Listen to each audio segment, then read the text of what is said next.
Christian සාන්ත් වෙත යන අතරතුරේදී තියෙන ලස්සනම තැන තමයි මම ඔයගලන්ට පෙන්නන්න යන්නේ. බලන්න මේ ලස්සන නිම්නය.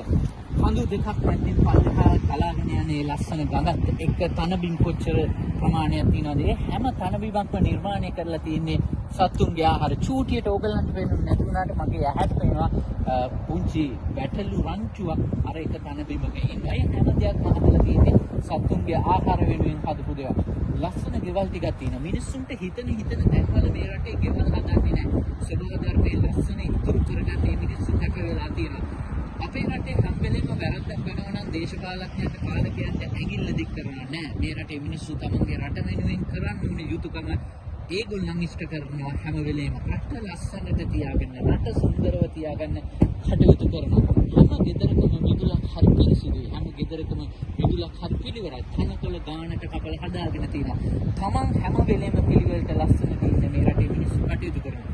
ඒ සුන්දරත්වය, ඒ ලස්සන, ඒ දේ තමයි මම දැන් ඕගොල්ලන්ට මේ විදියට පෙන්නන්නේ.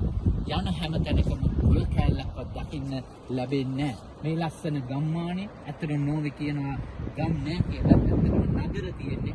මිනිස්සු එක තැනක තමයි තමන්ගේ නිවාස එකට එකතු වෙලා හදන්නේ.